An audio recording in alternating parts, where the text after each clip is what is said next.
All right, this time we're really excited to welcome Hubert Davis, the head coach of the North Carolina Tar Heels, in his fourth season as the man in charge. And, Coach, before we open up questions for the media, I do want to ask a question personally and just your excitement last night and seeing your name called.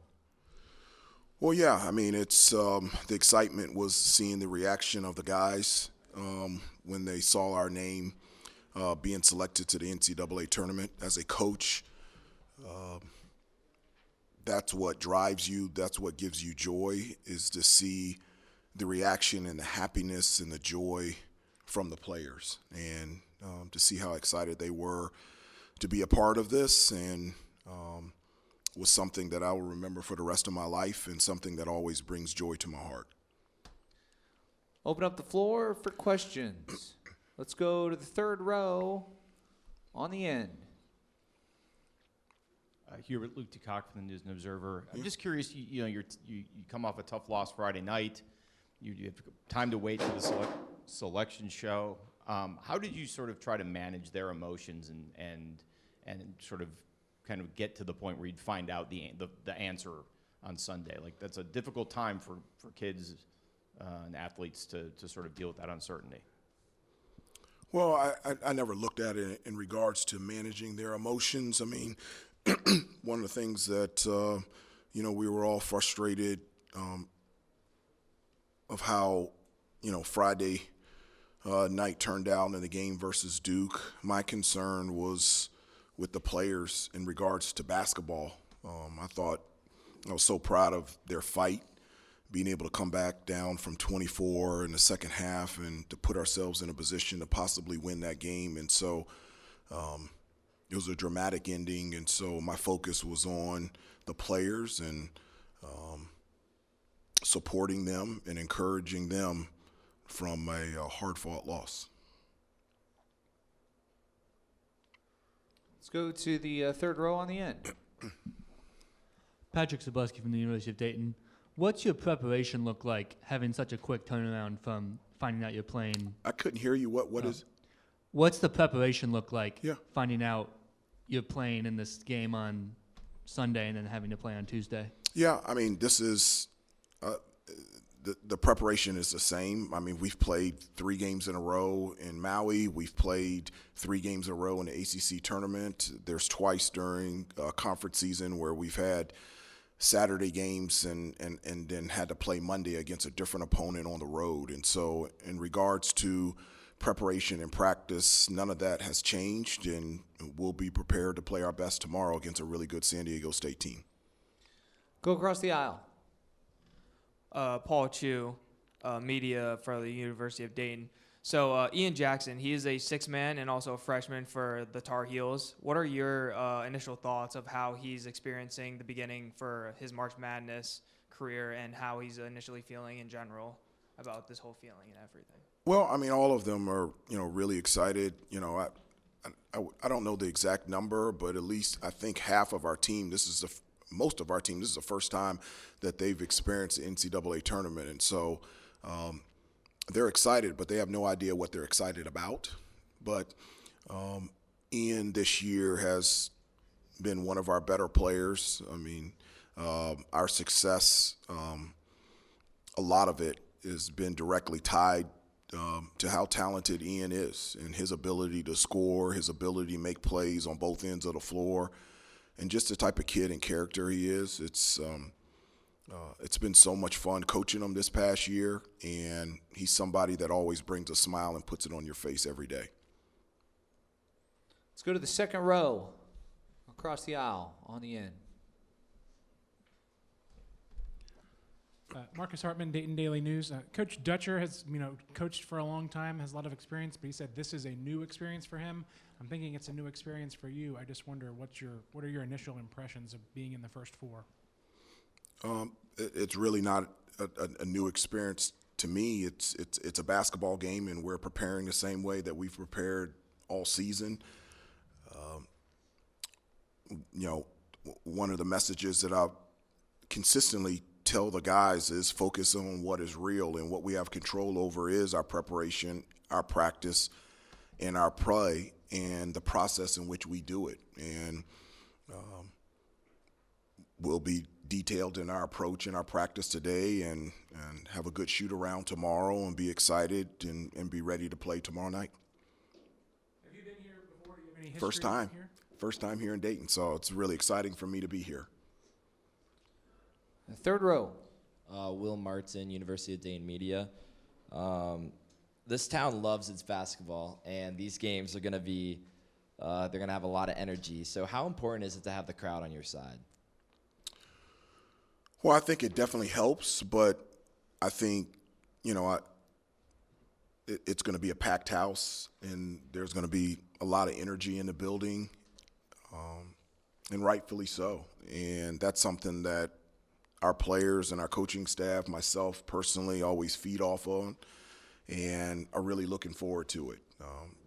As I said before, this is my first time here to Dayton. Obviously, my first time here for the first four.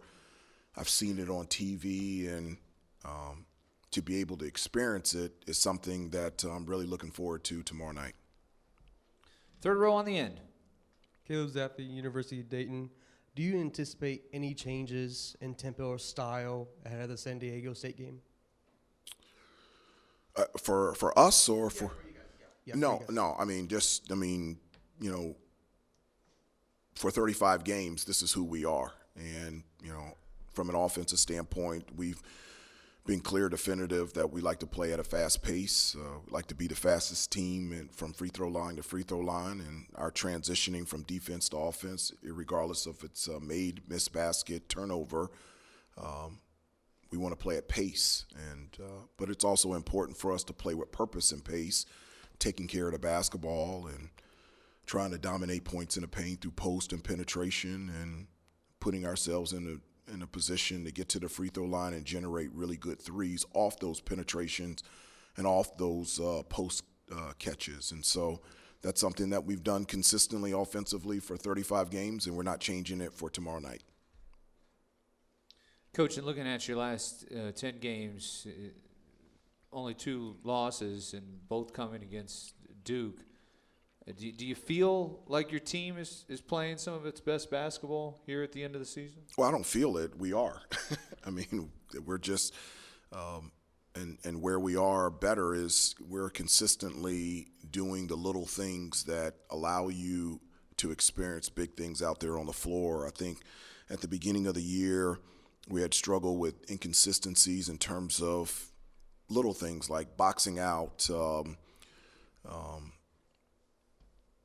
defending without fouling on the offensive end, our shot selection, turning the ball over, and those are things that we're consistently doing a lot better.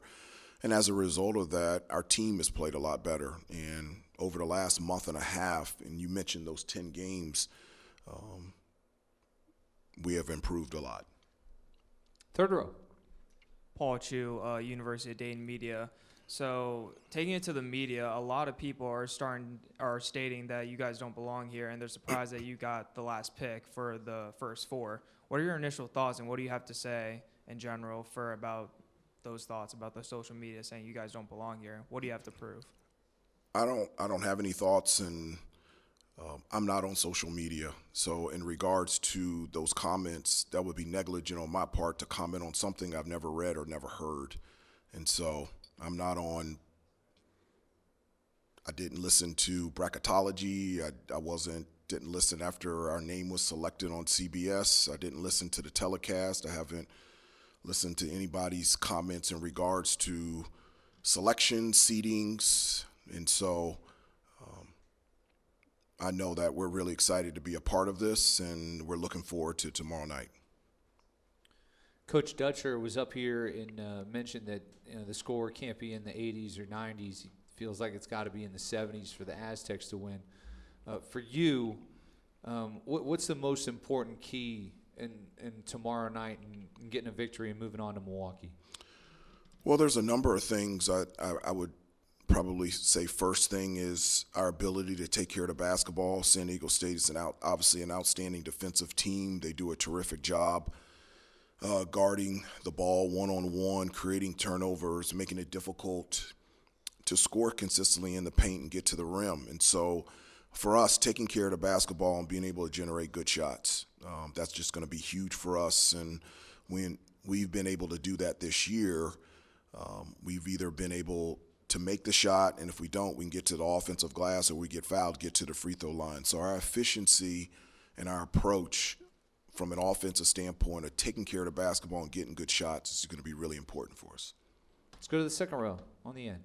Hey, Hubert, Ariel Bynum with Tar Heel Tribune. Obviously, your faith is really big to you, and it is also for Ian Jackson and what he's going through with fasting in Ramadan. What are the challenges that you've seen for him going through that? And it's kind of what the NC State player went through last year. One of the things for Ian is we're supporting him. The challenge is you would have to ask him. I'm not going through it. And so, but we support Ian, and we're thankful for not just Ian, for all of our players and their faith, and that's something that we support in all of our players and all of our staff. But is it odd that he goes to team meals and he just talks to everybody and doesn't eat? No, not at all. I think it's quite natural that Ian comes and is talking the whole meal. Other questions for Coach? Second row on the end. Coach Marcus Hartman, Dayton Daily News. Seth did say that they were kind of aware of some of the social media hate that they've seen, and that they're going to use that as a motivation. But I wonder, do you want to make sure they don't, that's not too motivating, they maybe keep an even keel with that kind of a thing, or hear it but not hear too much about it? No, I mean, I speak to the guys not just in regards to the NCAA tournament. All year long, I tell them that, you know, you're going to have to learn how to turn down the noise from the phone, the family, the friends, and the Carolina college basketball fans.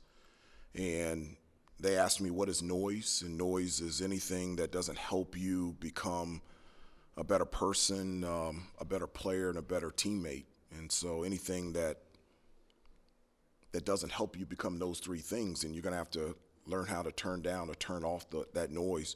I also talk to them about focusing on what is real. I give them a Bible verse, Proverbs 4:25, where it says, keep your eyes straight ahead, ignore all sideshow distractions. Why I give them that is what is real is our preparation and our practice and our play against San Diego State. Anything else outside of that is really irrelevant. Any more questions for Coach? Coach, we appreciate everything, and we are so excited watching your group play tomorrow night. All right, thank you very much.